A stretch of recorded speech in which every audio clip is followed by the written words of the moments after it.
Nilainya 0, kamu pintar sekali. Ada-ada saja. Lihat-lihat wajahnya Yahudi, nah ini ahli neraka. Bismillahirrahmanirrahim. Assalamualaikum warahmatullahi wabarakatuh. Alhamdulillah, wassalatu wassalamu ala rasulillah. Ini sudah disortir belum pertanyaannya nih? Yakin ya? Baik. Yang ada yang lolos pertanyaan. Nanti lagi belajar laknat, tanya poligami. Jika memanggil teman dengan sukunya seperti Jawa atau Ambon, termasuk melaknat. Innamal a'malu binniyat.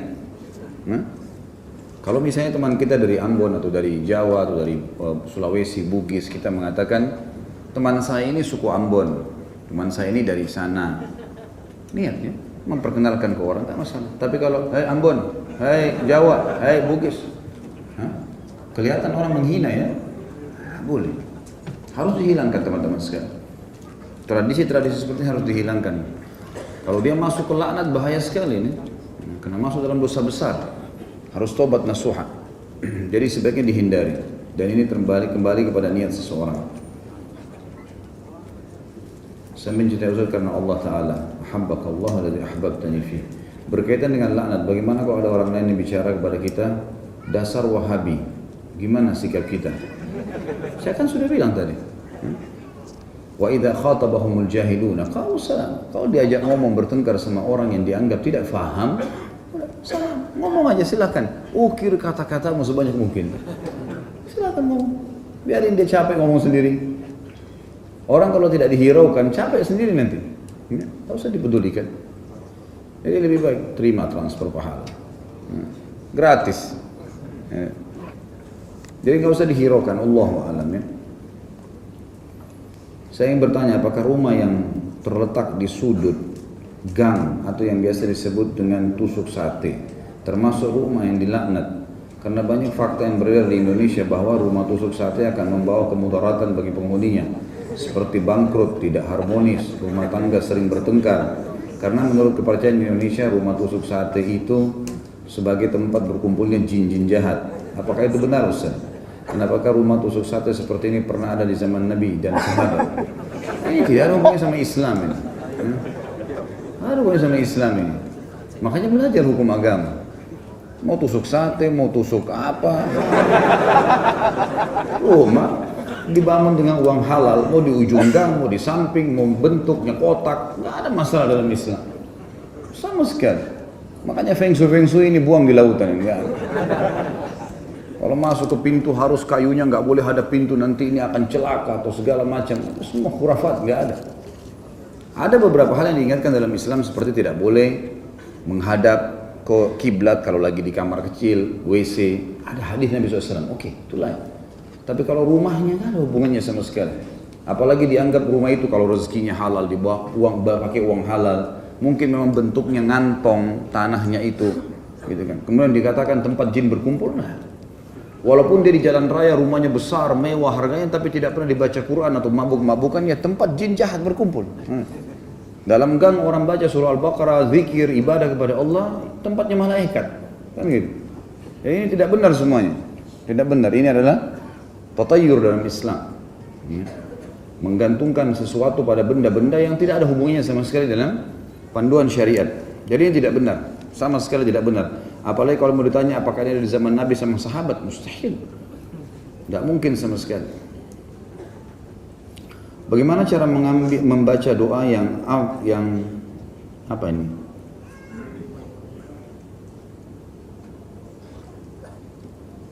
Apa ya?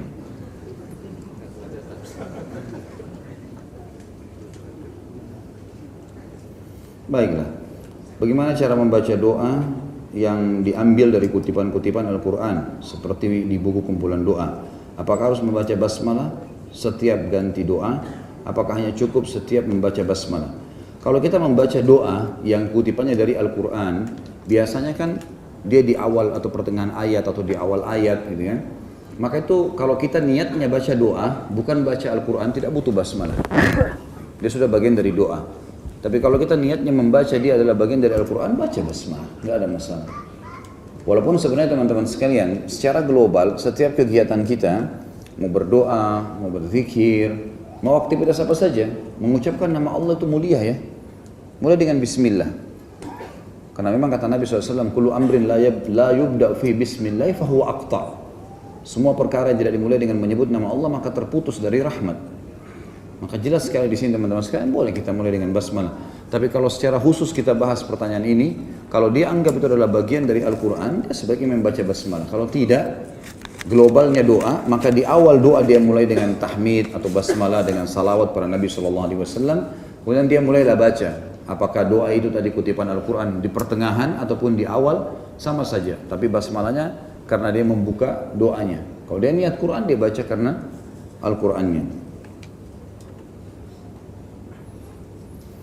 Apakah melaknat seperti Israel yang memerangi warga Palestina, kasus orang yang menghina Al-Quran, seperti kasus Al-Ma'idah 51, adalah ini termasuk melaknat secara syar'i? Iya, jelas.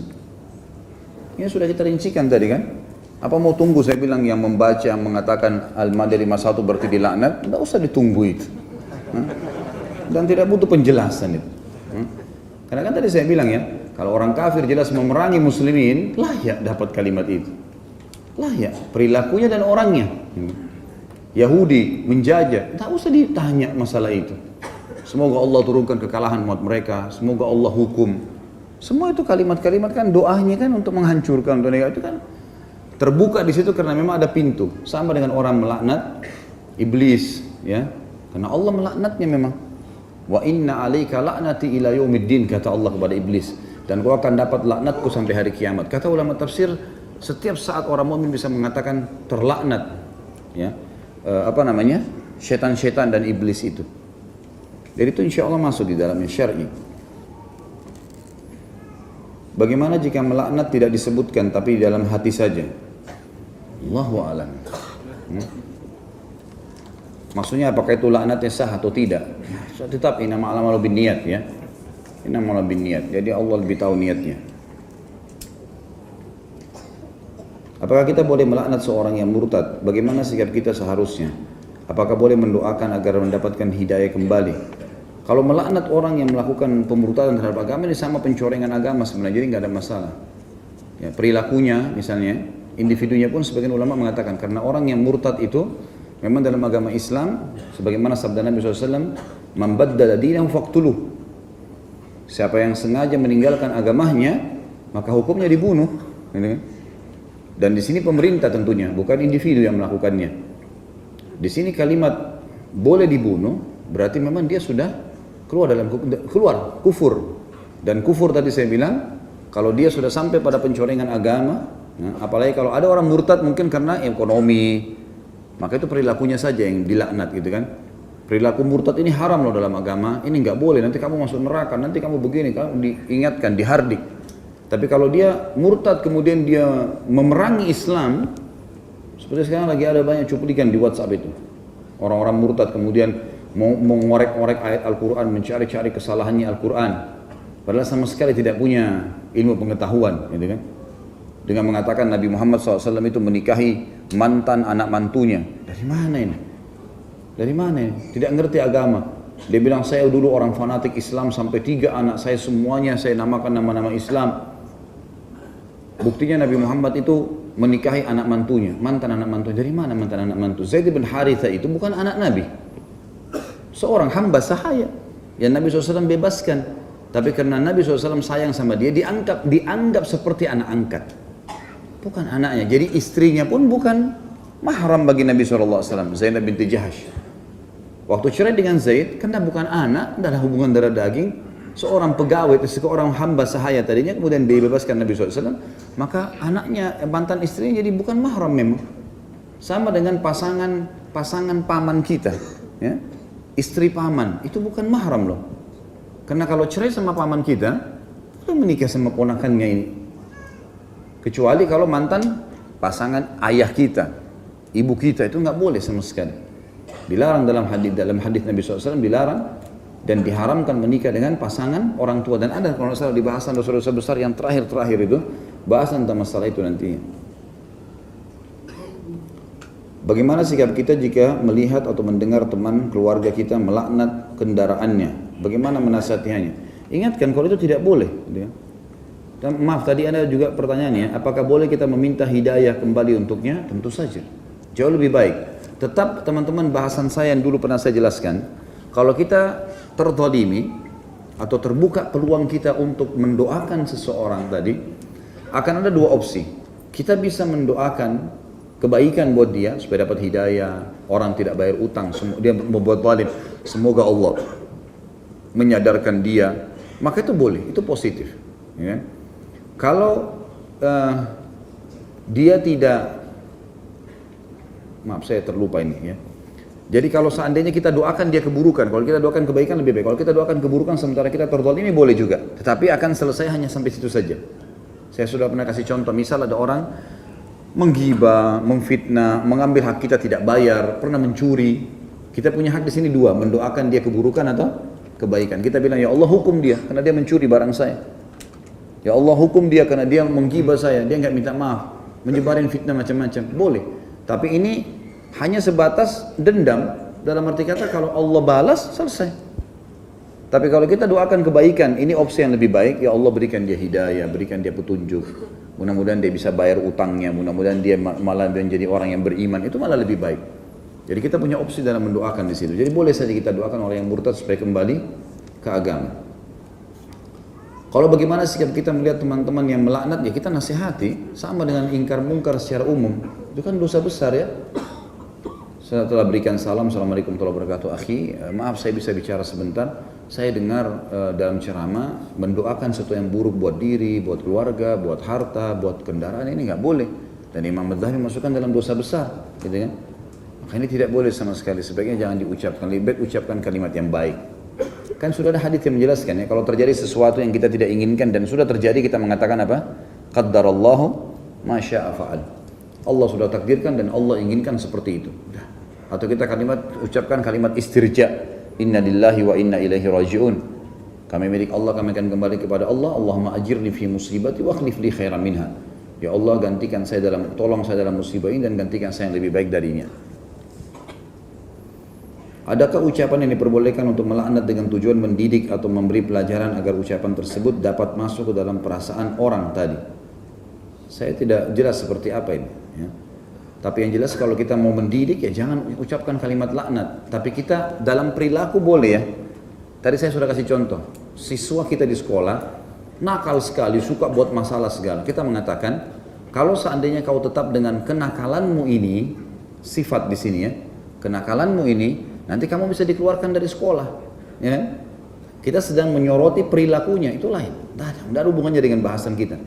Tapi kalau kita mengatakan kamu adalah orang bodoh, kamu adalah orang jahat, kamu adalah ini individu, ini nggak boleh. Karena tidak terbuka pintu tadi. Saya sudah bilang ahli maksiat dari kaum mukminin pun tidak boleh dilaknat.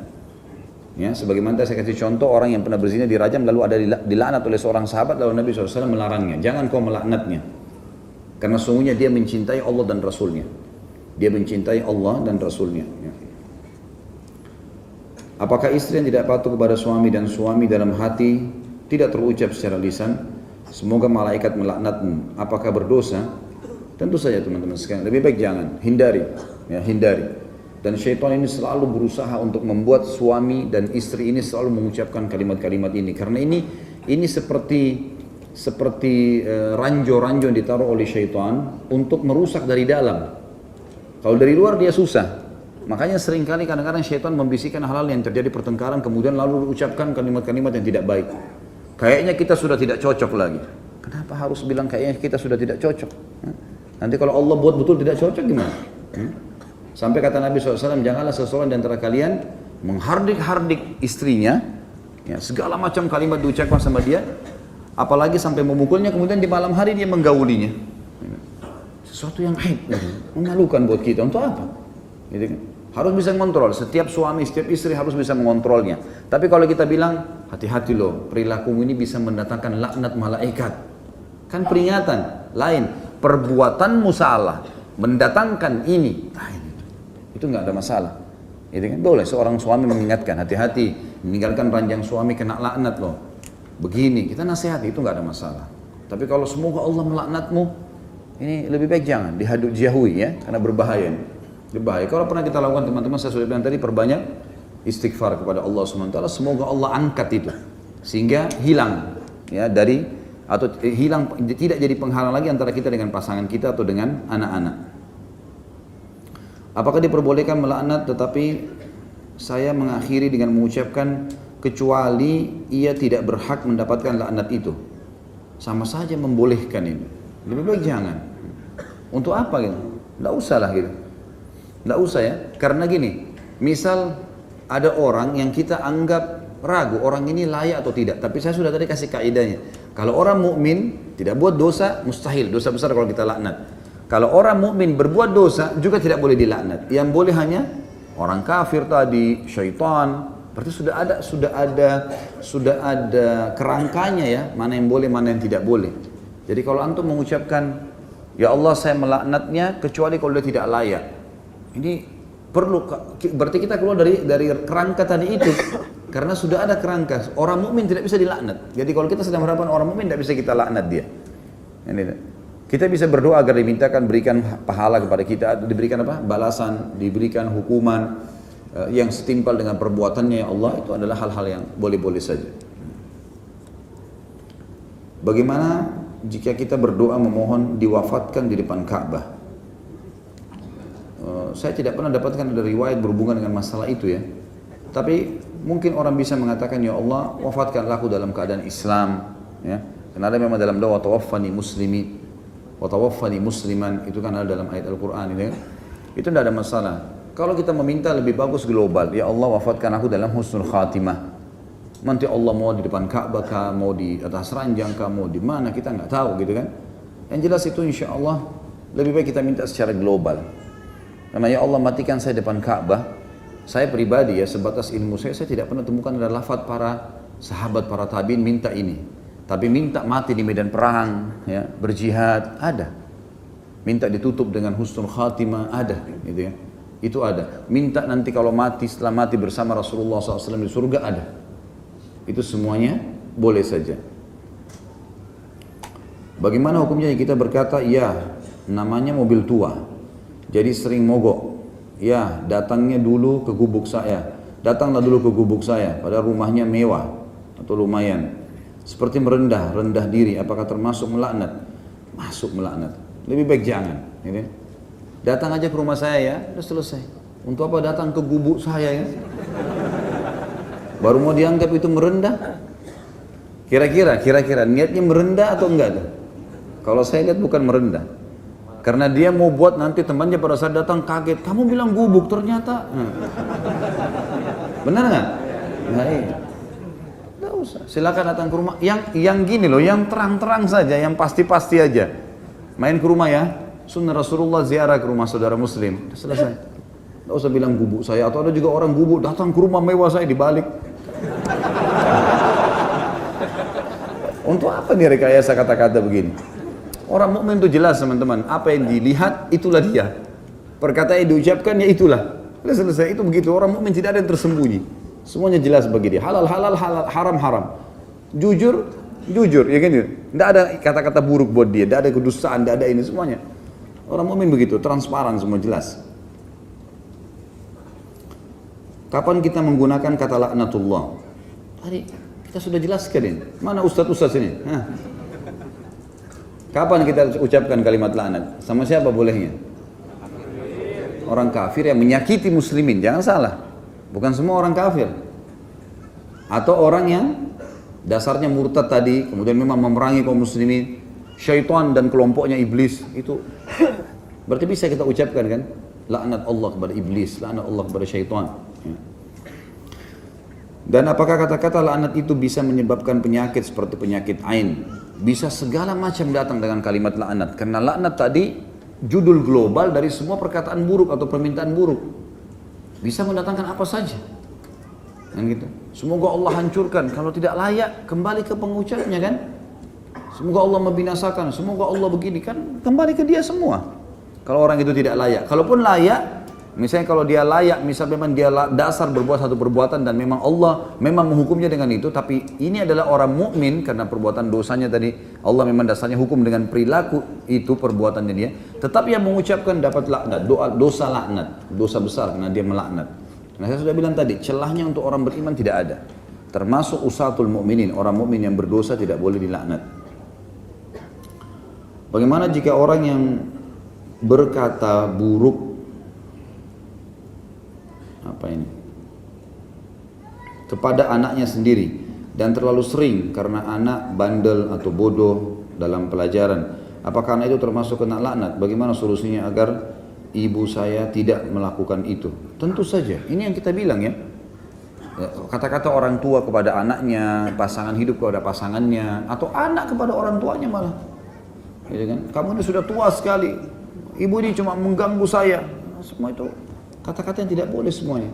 Ingatkan ibunya supaya jangan mengucapkan itu. Ibu daripada doain ini lebih baik doain yang baik, gitu kan? Lebih baik doain yang baik. Kita ucapkan itu lebih baik. Allahu a'lam. Tentu ini harus diingatkan dan berdoa kepada Allah SWT agar setelah menasihatin ibu agar ibunya dapat hidayah dan juga supaya apapun yang diucapkan ibunya terbatalkan. Minta ya Allah doa-doa laknat ibu saya semoga saya tidak tertimpa, maafkan ibu saya Allah. Kita membalas begitu caranya dengan meminta kepada Allah memang yang menentukan keputusan itu untuk menghilangkannya. Apakah mendoakan semoga Allah segera menyegerakan balasannya kepada orang yang telah menzalimi kita juga termasuk melaknat? Ini karena layak, sebenarnya melaknat ya, tapi ini layak, boleh. Saya bilang tadi salah satu celah boleh kita mengucapkan doa yang buruk, doa agar dihukum, maksud saya di sini tanda kutip ya buruknya. Ada orang yang utang tidak mau bayar, kita sudah tagih berapa kali dia nggak mau, pura-pura sengaja lari, atau orang menipu, atau orang pernah mencuri, orang suka menggibah, menceritakan aib kita. Ini semua teman-teman boleh kita terbuka celah untuk meminta kepada Allah dari hukum, bisa. Tapi kan saya bilang tadi, mendoakan di sini terbuka celah, termasuk pintu celah boleh diucapkan karena kita sedang terzalimi secara hak pribadi. Tapi kita mendoakan dia dihancurkan sama Allah atau dihukum dengan kita mendoakan dapat hidayah, mendoakan dapat hidayah lebih baik supaya semenjak dia mendapatkan hidayah dan jadi baik, insya Allah di situ kita panen pahalanya. Bagaimana sikap saya terhadap teman kantor saya yang satu bagian juga yang suka bercerita kotor, terkadang memanggil saya dengan tambahan kata umpatan. Haruskah saya jauhi padahal itu teman satu bagian? Iya, tentu saja, jauhi ya. Dijauhi saja, dihindari dan sampaikan sama dia. Jadi teman-teman sekalian jangan suka buat PR ya, jangan tunda-tunda peringatan itu. Ada yang kita tidak suka, maaf ya, saya nggak suka dengan perilaku ini. Ya, sampaikan, ini dilarang loh dalam agama. Kalau kamu terus lakukan, saya tidak berteman. Tidak apa-apa, sampaikan. Kenapa harus malu? Ini bukan malu pada tempatnya. Malu itu teman-teman, malu kalau bermaksiat kepada Allah, malu mencuri barangnya orang lain, malu mencoreng kehormatan orang lain, itu malu pada tempatnya. Kalau hak kita sedang masalah, terus kita malu menyampaikan, malu menasihatin, ini salah. Jelaskan teman-teman, orang mukmin semua jelas, transparan. Saya suka atau saya tidak suka, clear, gitu. Itu selesai. Saya kalau sampai saya nggak suka ini, langsung to the point. Dia sudah tahu apa yang saya tidak suka, saya sudah bicarakan. Jadi tidak jadi PR, nggak usah saya tunggu 3 hari saya harus bilang apa ya, enggak. Maaf ya, ini saya nggak suka dan ini dalam agama tidak boleh. Harusnya seperti ini. Selesai, nggak jadi PR. Tidur enak, tenang. Insya Allah Allah juga kasih hidayah, dia bisa berubah. Sama teman kantor atau siapa saja, teman-teman yang ajak kita ke tempat yang haram, maaf ya saya sudah ikut pengajian, setahu saya itu haram loh, nggak boleh. Selesai, clear pada saat itu kan. Udah kamu alim ya nggak apa-apa lah, apa saja yang kamu mau bilang, yang penting saya sudah tahu ini nggak boleh. Saya nggak mau, maaf ya, jadi saya nggak usah diajak lagi. Selesai kan? Jadi tidak jadi PR, harusnya seperti itu. Apakah muslim dilarang melaknat muslim yang mendukung kaum kafir jadi pemimpin terkait Al-Maidah 51-57? Bagaimana cara kita mengingatkan mereka agar kembali ke jalan selain itu? Bagaimana sikap kita terhadap pemimpin kafir yang suka melaknat siapapun yang bertentangan dengan dia, khususnya muslim juga? Bagaimana dengan pelawak yang melaknat diri sendiri agar terlihat lucu? Tidak usah disebut namanya ya. Tentu saja ini yang kita bahas dari tadi. Orang kafir yang mencaci maki muslimin, ini terbuka pintu, nggak usah ditanya fatwanya. Kan tadi saya bilang gitu ya. Udah boleh, ini memang kita melaknat orang seperti ini terbuka pintunya. Karena memang dia sudah berbahaya, baik perilakunya atau individunya, gitu kan. Itu jelas. kalau orang muslim yang membela orang kafir, Allah mengatakan dalam Al-Maidah itu sendiri. Ya. Allah SWT mengatakan, A'udzubillahi minasyaitonirrajim, 51-nya, Ya ayyuhalladzina amanu la tattakhidul yahuda wan nasara awliya ba'duhum awliya'u ba'd. Hai orang beriman, jangan kalian jadikan Yahudi dan Nasrani disebutkan sebagai pemimpin kalian. Wa may yatawallahum minkum fa innahu minhum, kata Allah. Siapa yang menjadikan mereka pemimpin, mendukung mereka, maka dia sama dengan orang itu. Artinya sama hukumnya. Dia bela-bela ya, dia juga kena laknatnya, gitu kan? Dia juga kena apa yang kena kepada orang yang melakukan perbuatan salah itu. Siapa yang melindungi kesalahan, dia berarti berbuat salah. Otomatis kan itu. Siapa yang mendukung kebenaran, berarti dia berbuat kebenaran. Jelas sekali kok, tidak ada sesuatu yang diragukan dalam masalah itu. Kalau masalah pelawak-pelawak, ya semoga Allah kasih hidayah. Untuk apa membuat orang tertawa lalu melaknat diri sendiri, mendoakan keburukan? Nah, ini keburukan teman-teman sekalian. Allahu a'lam. Jadi dalam Islam, saya bahasakan ini dan ini disebutkan dalam banyak riwayat. Kalau Nabi SAW pernah tertawa, sahabat pernah tertawa, tapi tertawa pada sesuatu bukan direkayasa. Emang ketawa sesuatu memang harus hanya lucu, orang ketawa. Tidak ada rekayasa di situ. Tapi kalau rekayasa cerita, ini kena banyak sekali ya larangan-larangan. Seperti kata Nabi SAW, saya pemimpin di tingkat terendah surga bagi orang-orang yang meninggalkan dusta walaupun bercanda, gitu kan? Itu jelas sekali sabda Nabi SAW. Dan saya pemimpin di teratas surga bagi orang yang berakhlak yang mulia. Tapi intinya salah satunya adalah tadi orang yang meninggalkan dusta walaupun bercanda. Ini tidak boleh memang, semestinya harus dihindarin. Bagaimana harus dilakukan untuk memaafkan ayah yang sering kali ngata-ngatai saya bodoh, malas, lamban, suka menyalahkan saya. Saya pintar, IQ 120. Di sekolah pintar, tapi tidak juara. Doakan kebaikan. Ini mungkin karena ayah Anda bukan orang yang faham agama kan gitu. Orang yang faham agama, jadi harusnya memang didoakan, diingatkan. Ayah, ini adalah perbuatan. Kalau ayah ucapin kalimat itu nanti jadi doa buat saya. Kenapa ayah nggak doain saya kebaikan, gitu kan? Supaya saya menjadi tokoh masyarakat, saya menjadi yang soleh, saya menjadi anak yang bisa berbakti. Kalau dia tidak mau ya sudah, kita doakan supaya dapat hidayah saja. Memang ada satu hal yang teman-teman sekalian yang kalau saya biasa berbicara dengan teman-teman yang sudah berumah tangga dan punya anak sudah menjadi status orang tua. Saya bahasakan begini, ada satu hal yang harus kita perbaikin, yang sering tertanam secara tidak disadari dalam jiwa setiap orang tua. Anak yang kita milikin, anak kita ini, walaupun pintarnya seperti apa, cerdasnya seperti apa, tetap status anak melekat dalam diri kita sebagai orang tua. Gitu kan? Jadi tetap saja kita anggap biar dia mau S1 kah, S2 kah, mau S10 kah, anak, kamu anak, tetap saja. Sebagian orang tua begitu prinsipnya, sehingga tidak boleh dinasihatin oleh anaknya. Karena sangat tidak bijaksana ya. Saya bersyukur kepada Allah SWT, ayah saya luar biasa gitu dalam mendidik. Saya dari kecil saya menyadari dan saya merasakan sendiri, dari saya masih SMA, seringkali kalau ayah saya itu ngajak duduk saya diskusi. Kalau ada pendapat saya yang baik, diambil sama beliau. Sampai sekarang, kadang-kadang telepon-teleponan, saya sering ditanya, padahal beliau jauh lebih tua dari saya. Gitu kan? Jauh lebih bijaksana, dituakan sekali di keluarga, didengar oleh masyarakat di Makassar. Tapi saya melihat beliau sangat menghormati anaknya, sehingga saya pun punya percaya diri untuk memberikan pendapat-pendapat. Nah ini, saya melihat ini hal positif. Mestinya kita sebagai orang tua jangan mengikat anak itu di status anak terus, sehingga kita anggap anak yang tidak boleh atau tidak akan bisa memberikan masukan orang tuanya. Ini pemahaman yang salah. Orang tua yang susah juga orang tua yang menghormati dan menghargai kalau pendapat anaknya positif, apalagi nasihat-nasihat agama. Jadi coba diberikan masukan ke ayahnya sambil didoakan. Mudah-mudahan saja beliau mau dengar gitu kan. Selebihnya innamal a'malu binniyat, Allah lebih tahu insyaallah. Setiap kali dia berdoa tidak baik, kita mengatakan ya Allah, semoga saja ini tidak terjadi padaku. Kita berdoa kepada Allah SWT agar tertepis doa-doa tidak baik itu. Bagaimana melaknat seorang yang homoseks? Sedangkan homoseks ada perbuatan yang dilaknat. Tentu saja ini tadi belum saya sebutkan. Jazakallah khair pertanyaan ini. Jadi memang perbuatan yang Allah laknat boleh dilaknat, perbuatannya. Orang yang melakukannya kalau memang dilaknat maka boleh dilaknat karena memang dilaknat ya. Pelaku homoseksual itu ada disebutkan di dalam hadis bahwasanya Allah melaknat kaum Lut, ya, karena mereka melakukan perbuatan-perbuatan, atau Allah melaknat orang yang melakukan perbuatan kaum Lut. Artinya perbuatan mereka dilaknat, mereka juga dilaknat, dan pelakunya juga dilaknat. Ya. Kalau ada lafaz seperti ini berarti terbuka pintunya, terbuka pintunya. Ya. Kalau perilaku, semua perilaku buruk boleh, ya, perilakunya ya.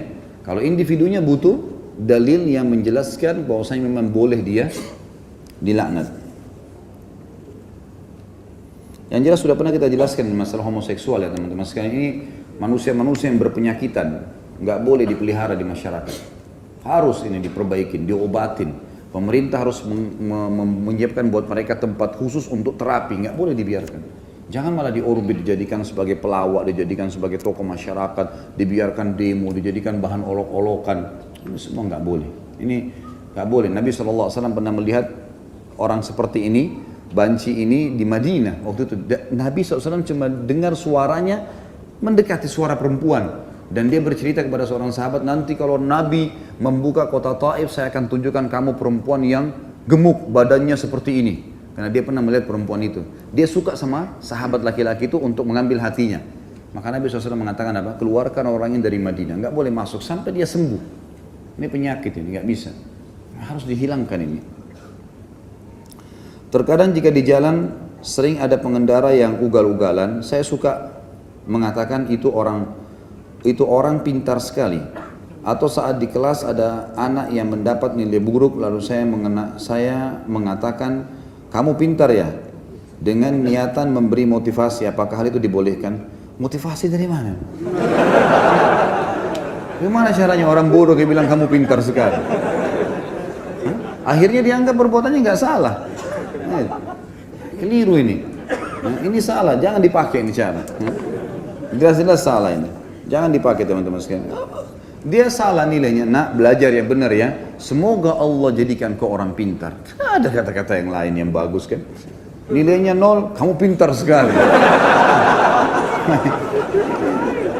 Ada-ada saja. La ilaha illallah.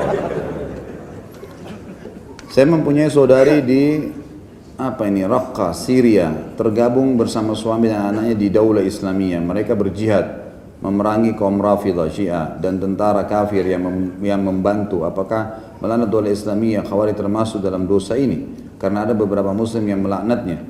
Ini bukan Daulah Islamiyah.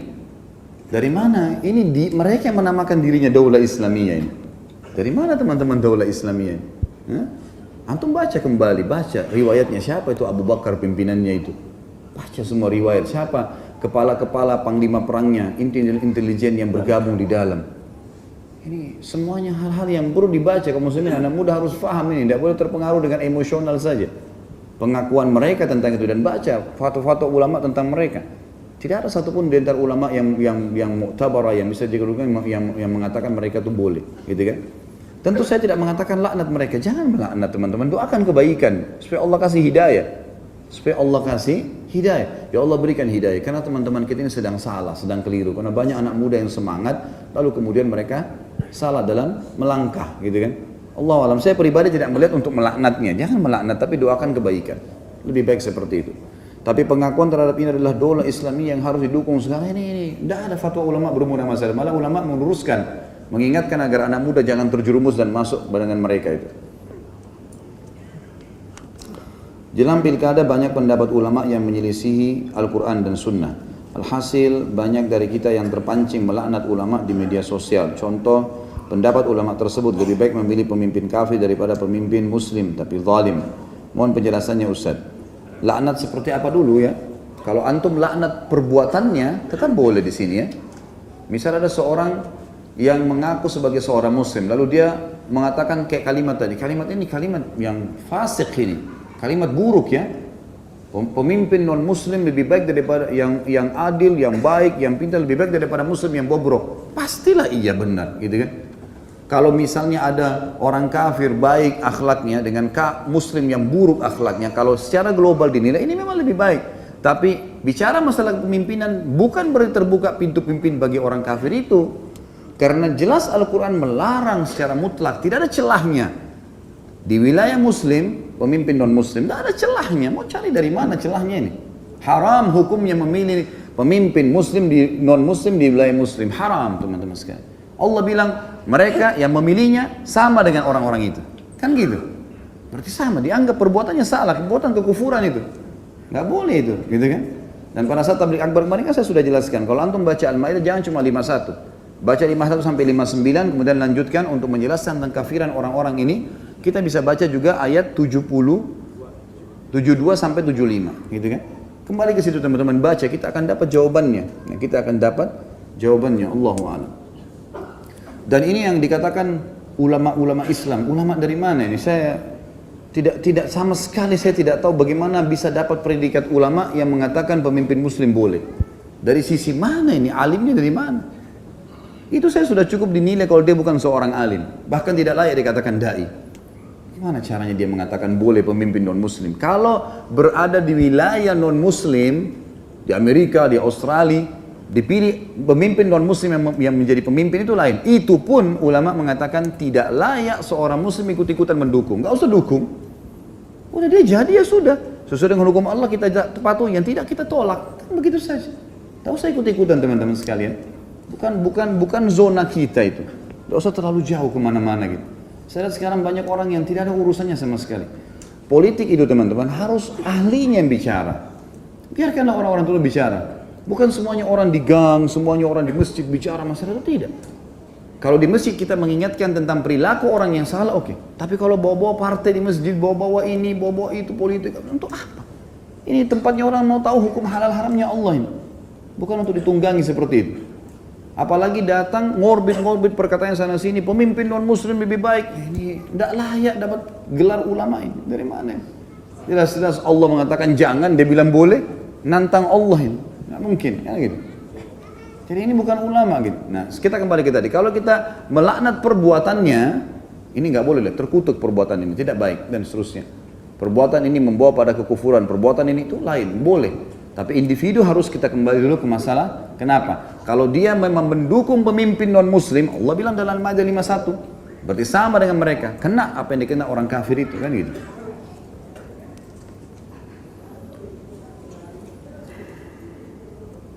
Ini apa? Tidak sesuai dengan tema ini.